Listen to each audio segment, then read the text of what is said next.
Hello YouTube, hello the Silver Forum. Sorry I've been away for a couple of weeks. I've just been really busy behind the scenes. First of all, I just want to say thank you for all my subscribers. I've only got a small fan base, but it's amazing how many of them people who I speak to now on a weekly and a monthly basis doing work for them in terms of grading and conservation work. And I didn't realise I had quite a few silent watchers as well, which was it's been quite beneficial, should I say. So thank you to all those people who subscribe, and also you guys who do watch and don't comment as well, which I didn't know about until just recently. So thank you very much for you guys. Got a small unboxing today. My 2022 Memorial proof set's just come back from the NGC. As you can see, it's got a quarter. It's PF70 Ultra Cameo. It's not bad, the quarter's nice, but we always like bigger, don't we? Again, the half's got a 70. Really happy with that. And I think going forward, this is just my sort of personal view with proof sovereigns. I think there is some mileage in half sovereigns. My logic behind that is when I started collecting full proof sovereigns, it wasn't that long ago when they were circa about £450. The memorial ones were, I think, 680. Gold's gone up since then. So who knows what that point will be where people start looking at halves rather than fulls. But I mean, we're going to see, I don't know, £730, £740 this year for the Coronation proof sovereigns, maybe. Who knows? But I think it will get to a point where a lot of collectors are feeling a bit squeezed. So my logic is they may lean towards the half sovereigns as a thing to collect going forward. So I think that's just my ramblings. Who knows? But I think the halves will do well. We've got another 70 for the full. And again, in terms of collecting, whether it be loose or graded sovereigns, the full sovereign is the flagship coin in terms of mass collectability, because everybody leans towards the full sovereigns for their date runs, and they tend to have big collections of the full sovereigns. So these full sovereigns tend to look after themselves in terms of the overall demand on the market. It's a beautiful coin, isn't it? So the fulls do well. The double, yeah, and you'll hear me saying this so many times. I think the double's the perfect size. I think it's a really good size coin for the collection. It's nice to get out and you can have a look at it. You can see loads of detail in the coin, and it's not too small. And I think especially with a design as intricate as this, with so much in it, I think it's nice to have a slightly bigger coin. And the doubles do fit in a bit of a, I'd say, a void in terms of where the proof sovereign market is, where the fulls do well and the fives, and this sits in a market where it's not always, I'm trying to find the right word, it's not always compatible with some people's collections. But in terms of a standalone coin, and if you do like, if you do like a design of a sovereign, the doubles are really nice in hand. I mean, take it from from a double from a full, it's sizable. And I think there's bargains to be had with doubles, because I think, like I say, where they're not quite in the mainstream of everybody's collections, you can actually pick a few doubles up at quite a decent price if you do shop around. So that's my ramblings. And the last one in the set, bingo, PF70 Ultra Cameo. And this is where you do get a bit twitchy when you're grading, because you are in the hands of the graders, and you look at the coins yourself the best you can, you submit them. And I'd be lying if I didn't say I don't cross my fingers, because this is where all the potential wealth, or retaining the wealth in the set. If you get a PF70 in the 5, it almost guarantees the set. I've got so much information I want to put out there, it's impossible to do it in one video. So I will go into details on what I'm talking about today in other videos and general chats. And if any of you guys watching want to discuss a particular aspect of grading, coin market, and so on, just give me a message, and I'll try and do some more videos now on a regular basis where we can get more in more detail. I've got another video which I keep on filming and never uploading because it's no matter how I do it, I can't put all the information in there, and I've come to a point now it's impossible. So I will sort of start to do more videos, but break them down into sort of more bite-sized pieces, because with coin collecting, grading, you can go down infinite rabbit holes if you're not careful. So that's just my ramblings. The fives there, that's nice. Mintage of these, well, the mintage of these, I've got to be careful. In my set, it wasn't listed. They didn't give a final mintage figure, and it's one of the things I pressed the Royal Mint on with these. There's 1,200 sets been sold of these, but as for the final mintage, it's unknown. And like the Jubilee set, where I think there was 700 sets and the mintage was 810 off the top of my head, I would expect these to be 1,200 plus, you know, the few hundred, whichever they go to dignitaries or the traveller picks and so on. So these are higher mintage than the Jubilee proof sovereigns. However, I was having a conversation with a few coiny people, as I do, and I did point this out. I said, yeah, there is a higher mintage of these for us normal people anyway. Let's stick to 1,200. The reality is people buy multiple sets. I do, and I know quite a few you guys watching do the same as I do. So in terms of, if you look at it that way, in terms of how many people will actually own these and have these coins in their hands, it could be, I don't know, 600, 500. So in terms of the mintage figures, it's also worth having an idea of the market, who's buying, who's collecting, and how many of these will actually come up on the market. When new coins come out, they always hit the market really quickly, and then they kind of, especially these sort of types of coins where there is potential mileage in the future, I think some people just buy these, put them in the safety deposit box and re-look at it in another 5, 6, 7 years.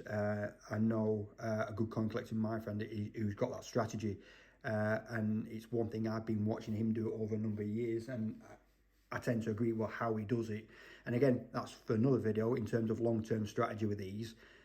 What do you do with them, long-term strategy? So again, if you've got any questions on them, just give me a shout, and for what my opinion's worth, I'll always try and respond and even do a video now.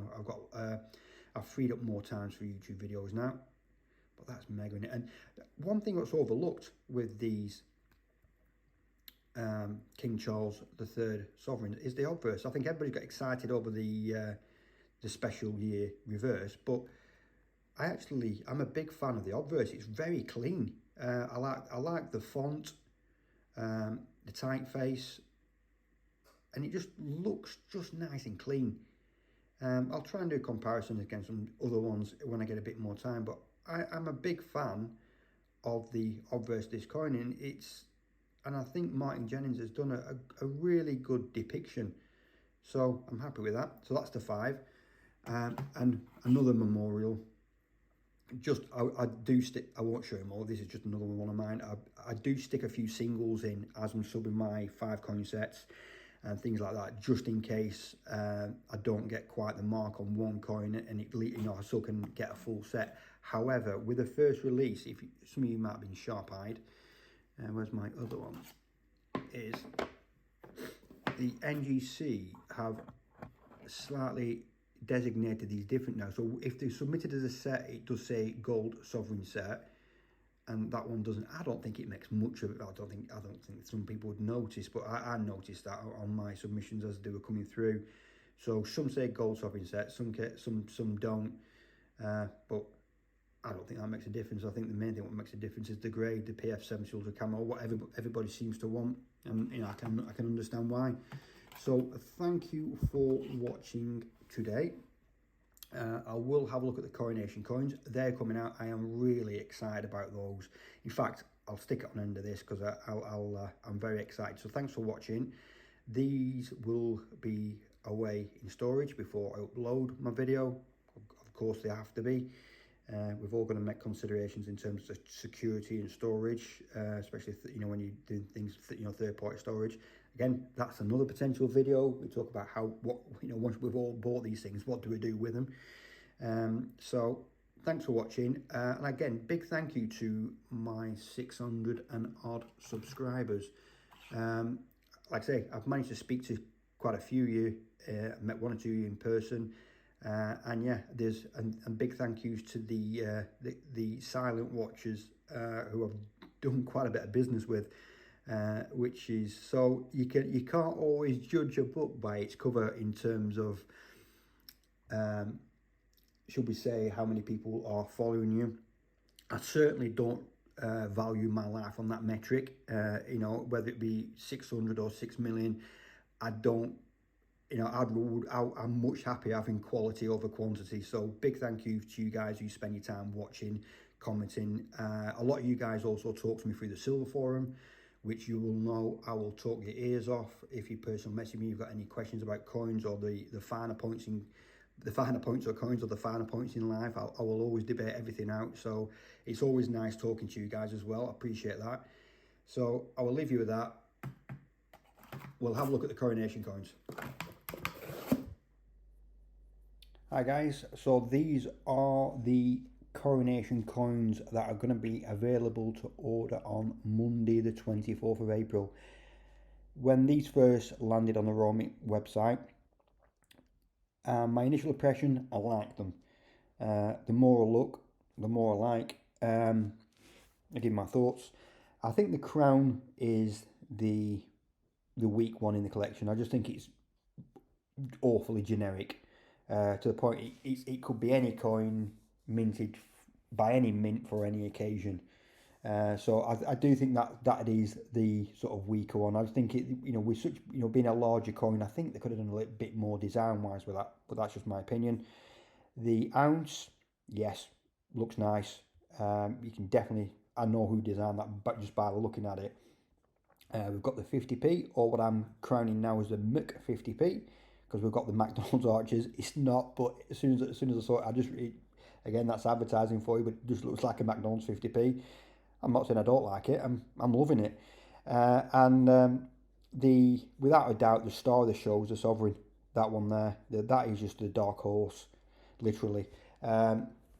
When it first hit on the website, I wasn't too sure what it was going to be in terms of what obverse is it, but it's very clear now we're going to get the crowned obverse, as you've seen in the centre of the picture here, and that for a Sovereign collector is a massive thing. You guys know I collect Sovereigns. I'm really excited about it, and considering the number of phone calls, emailed messages I've had over this, I think so are you guys as well.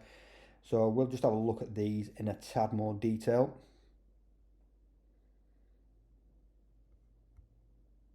For what it's worth.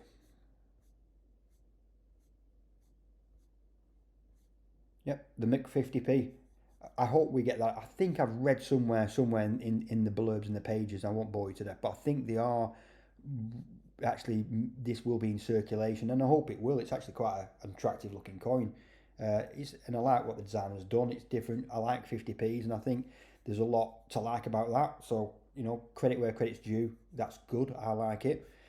Again, the crown, just generic. It's whatever. It's a crown. It could be anything. By anybody. It's a bit, that's disappointing. That is lovely. And again, straight away, as soon as I saw that, I thought, hey, it's John Bergendale, because he's done a lot of coins now for the Platinum Jubilee, and he likes the sort of, the Rococo styling. And there's a lot to like for the coin. I like the King Charles cipher. I do like these 3Cs.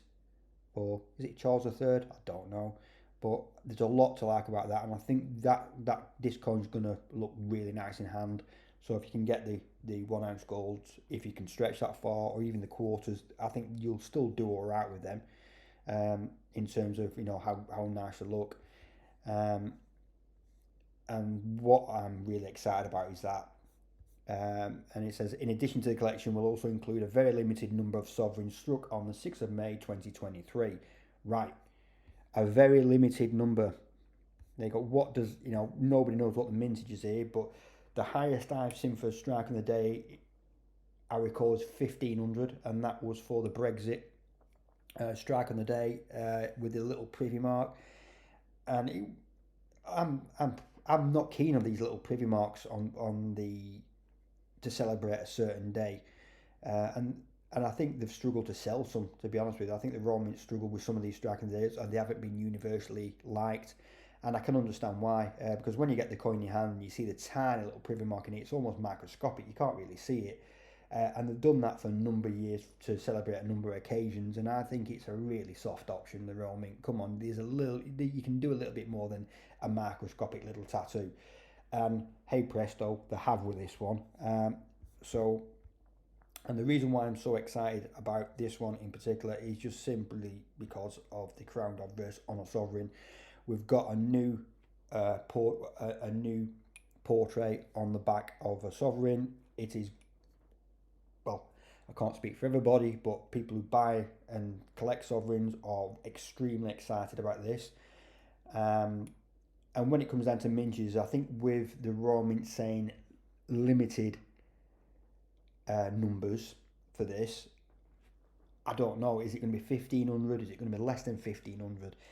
I just think even if we go 1,500, if we go off the highest one they've ever done, even if we say that this one's available, this 1,500, if it's 1,500 these available on Monday, I think there's going to be about 5,000 unhappy people. That's the way I look at it. I think there's going to be a hell of a demand for this, even though it's a strike on the day and it's a matte brilliant uncirculated rather than a proof option. I do think that this is going to appeal to a hell of a lot of Sovereign collectors. So I'm going to do my damnedest to get my hands on a few of them if I can, if I'm lucky. Everybody's in the dark at the minute. Obviously, we don't know till Monday. That's one of the exciting things. I think it's nice not knowing and having a bit of, should we say, excitement or should we say misery, depending on how lucky you are. And we've all got to endure the queue system, which is absolutely painful. I'm saying that as I'm rubbing my eyes. It's not an interesting prospect, that at all. I look forward to. But the coin itself, I think this is going to do remarkably well. I might be wrong.